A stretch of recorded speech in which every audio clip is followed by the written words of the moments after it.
Shalom, selamat pagi. Kita bersyukur dengan kemurahan Tuhan.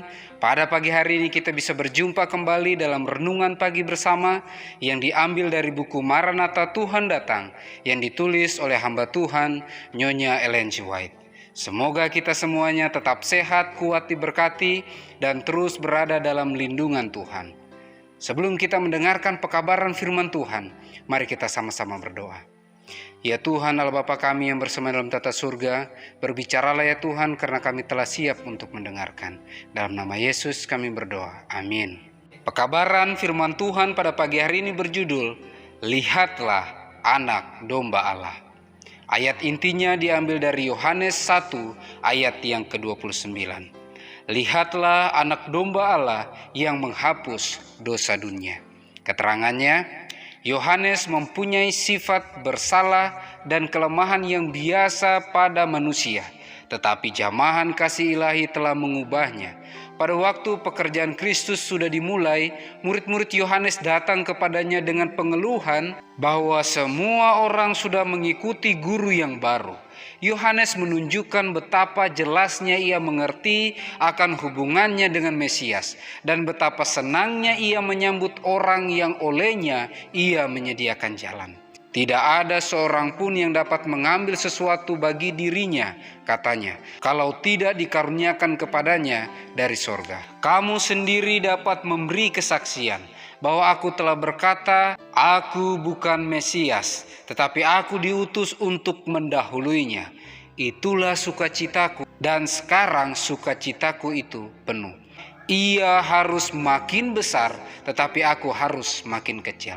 Yohanes 3 ayat 27 sampai yang ke-30. Memandang dengan iman kepada Juru Selamat, Yohanes telah naik sampai kepada ketinggian pengorbanan diri sendiri.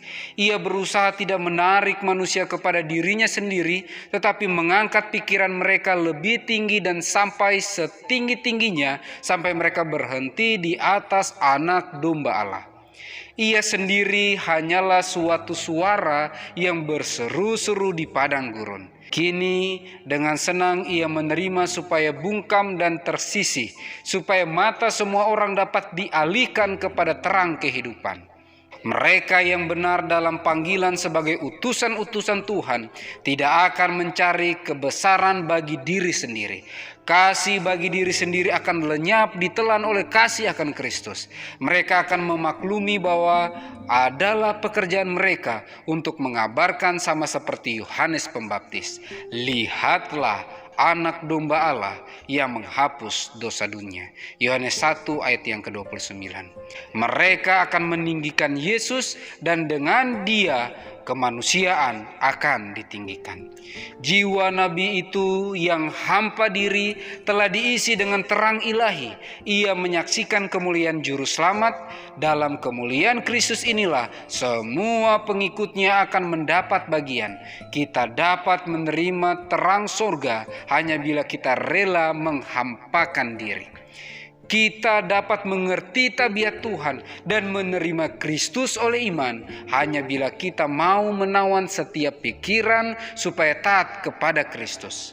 Kepada semua orang yang melakukan hal ini, Roh Kudus diberikan tanpa batas. Di dalam Kristus berdiam secara jasmania seluruh kepenuhan ketuhanan dan kamu telah dipenuhi di dalam Dia. Kolose 2 ayat yang ke-9 dan yang ke-10. Lihatlah anak domba Allah. Perkataan yang Yohanes Pembaptis katakan ketika menunjuk kepada Sang Juru Selamat, Yesus Kristus Tuhan yang layak disembah.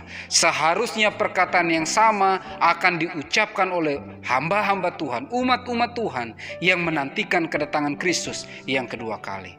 Yohanes Pembaptis telah sampai kepada titik di mana dia menghampakan dirinya, mengosongkan dirinya dan meninggikan Kristus satu-satunya yang layak ditinggikan dan dimuliakan. Pelajaran dari Yohanes Pembaptis seharusnya menjadi bagian kita semua. Pelajaran kerendahan hati yang Yohanes Pembaptis miliki Bagaimana seorang manusia yang begitu banyak pengikutnya, begitu banyak muridnya, tetapi ketika Yesus sang guru agung itu lebih tenar, lebih populer daripada dia.